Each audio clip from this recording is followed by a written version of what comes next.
and KnightS Gaming, and we are kicking off with a Terran versus Zerg game. It's going to be a good start to the day. It is, and I already see that it is going to be Mythology's Xeno and Owl.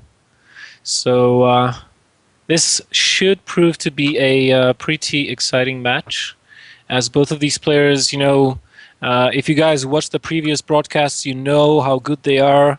And in the bottom right, we do have Mythology's Xeno, sponsored by Game Shop, as a Zerg in blue colors. Turns out the GS does not stand for getting sexy, it stands for Game Shop. And in the top, we do have KnightS Gaming Owl, the red Terran. The map is Aquilon Wastes, and I can't wait to see what both of these players will decide to show us for builds and strategies. I'm looking forward to it greatly. Now, of course, guys, this is the finals of the Team League, so no further Team League matches will happen after you finish watching these today. And as Frank said, all of these teams practically qualified, and this is just about the bracket positioning and getting that advantage of having the luxury to pull out a stop card to a team you don't particularly like. Absolutely, it's not quite, but it's almost a guarantee of reaching the actual final instead of getting knocked out in the semi-final. Of course, tough competition here with all four teams, so it's no easy mode. But being able to pick a team that maybe you don't do so well against, so that you don't have to play them, is just a really, really huge advantage. It can't be overstated. Now, I should point out, I will attempt to be as unbiased here as I can, but I am the official caster of Clan Mythology. So, of course, it's really exciting for me to get to watch my players in action here. I was doing a lot of training with them last night, actually. We were broadcasting their training. So it's going to be interesting to see just how many of their strategies rear their heads here. And I can tell you that Myth will be very happy with this initial matchup, because Xeno has been practicing ZVT almost non-stop for the week or so building up to this. So he'll be feeling confident against a Terran here. Wow, no kidding. I mean, just by going command center first on a map such as this is just showing me that he's feeling extremely comfortable in the matchup as it is, and without even scouting his opponent. So he doesn't know if it's a hatchery first, doesn't know the gas timing, doesn't know anything basically, and he still goes for that command center first play. So he has to be feeling confident here. Now, of course, the Zerg player did open up with a fairly standard hatch first, followed by a pool, and should be getting his gas relatively quickly here for the link speed, or optionally any additional tech or buildings he might want or might not want to dump his gas into. This overlord is making its way along the left side of the map into the Terramay base. So far hasn't scouted the natural expansion, so for all Xeno knows right now, this could be a one base opening, a pressure opening. Since he did not drone scout, he's not going to know about the command center first. Yep, and as we can see, he already has the four lings out. He's going to attack this SCV down, and then he should be looking at expanding. As we see, Xeno is a huge fan of even skipping that initial gas, going three bases up on his opponent. So now, adding 2 gas, in fact. Oh, okay. So not doing what I would consider his standard versus Terran build. Instead, just going straight into the double gas instead of getting the 1 gas into speed into hatch. And now going to start to attempt to poke at the front. Only 4 lings here, so that bunker will be more than enough to see them off. Yeah, and he is going to scout this expansion too late. Look at this. He still hasn't seen the expansion at all. That Overlord was positioned, or mispositioned rather, just a little bit, so he didn't see the orbital when it was landing, and that would have tipped him off. And, you know, this bunker is so far forward that the links could not actually get a glimpse of the expansion. So this game is going to continue onward with some helium pressure, and probably followed up by infantry play, judging by the tech lab on the barracks. And you know, the proper response, as you pointed out, earlier, Jesse, in this situation for the Zerg is either do some sort of a semi-all-in, have heavy pressure build of two bases, or take a ridiculously fast third to counteract the economy advantage the Terran is going to be getting over you. And we already have a third command center. I wouldn't actually be surprised if we saw double engineering base going down for the Terran player very, very soon. Now, that being said, we do have the lair on the way. Yeah, we got the first 2 Hellions poking at the front, but 2 Queens more than enough to put a stop to that. Third and fourth Hellions are going to be on their way, but still, with that nice eBay wall off, with the third Queen ready to come out and support, so long as Xeno controls correctly, he should not have too much of a difficulty dealing with these Hellions. And we are seeing a Roach Warren come down as well, so going to be prepared for any heavy Hellion-based play. Because, of course, you also have to be worried that can transition into Hellbats, and Hellbats are scary. Oh, you don't have to tell me that. I hate those beefy units, which of course can kill countless workers very, very quickly. And by the looks of this, on the Zerg side of things, I think he's going for some sort of Roach Hydra play, getting the +1 ranged attacks, +1 carapace.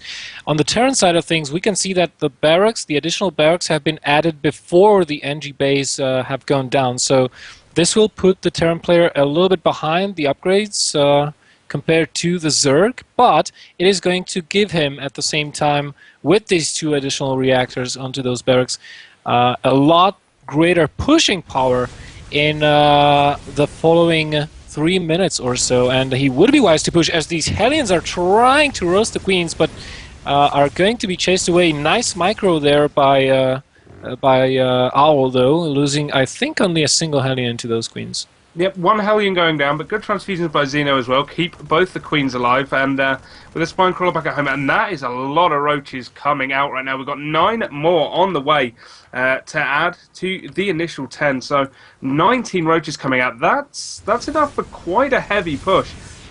4 Widow Mines are going to be helpful for Owl at home. Widow Mines, just an incredible unit in this matchup now. Ooh, but this is such a cool play from Xeno. He's getting a KnightS network. He's cutting all drones, focusing everything on a Roach production. Glial Reconstitution is just about to finish. Do we have any Overlords in position? We do have an Overseer at the bottom of the natural expansion of the Terran player, but nothing beyond that. So he'll probably have to circle around with this one, and after he gets rid of those Widow Mines, to try and place down the KnightS network, because otherwise I can't imagine really how you would get the KnightS into the main base, which is probably what he's going for. It's also possible he just wants to use it just like a Protoss does a forward pylon. Oh, to true. Hit up those reinforcements even faster. Anyway, this bunker's being attacked. Nice repair on it, but the Roaches now just move out of range of it. Start to attack this supply depot, and now trying to get into a good position. The SCVs are pulled back. That bunker will fall. A lot of these Roaches are hurt, though, and that's a lot of bioforce. So Xeno's going to have to get out of there. Yeah, these Roaches have pretty much been shoved back so hard that I can't even imagine a harder shove would be the Terran would be capable of a harder shove back. So defending for now, he's got quite a number of Marines out already, 24 with Stimpack. Combat shields will be finishing just now, landing that third command center. We see Xeno going for yet another attack with the Roaches. I still have not seen any use for the KnightS Worm, though, which I'm really curious.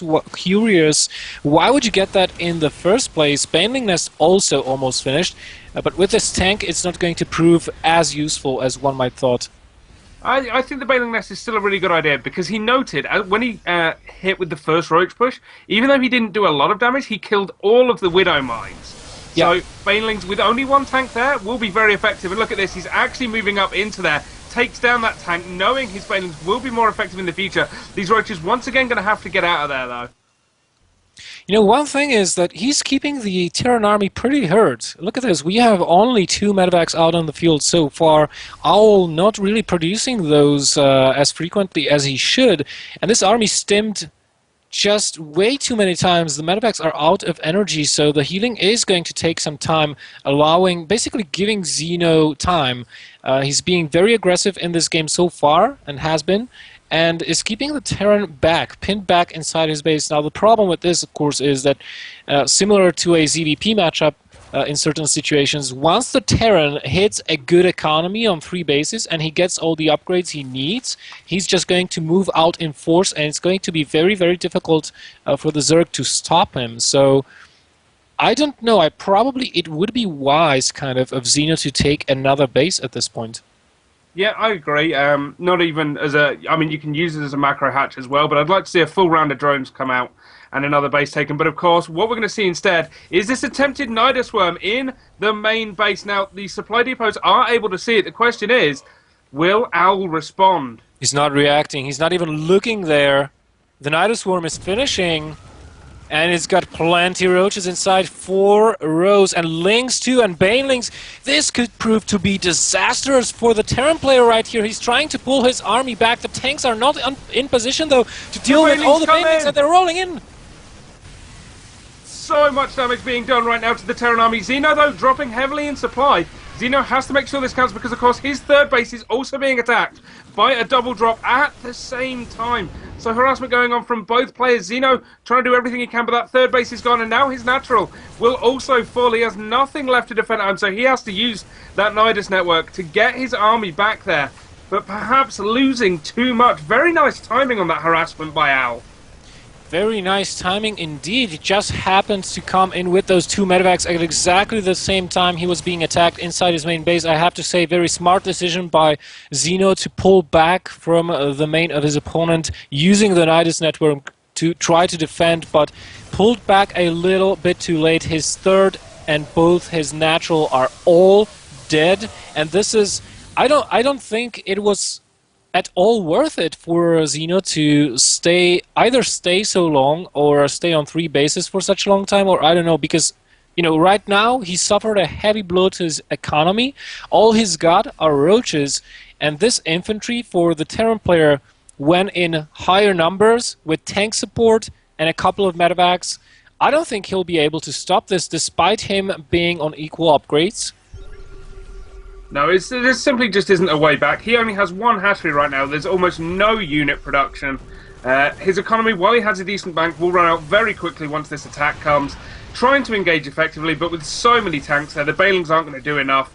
And good marine control there by Owl means that I think we're going to see KnightS Gaming take the first game in this team matchup here.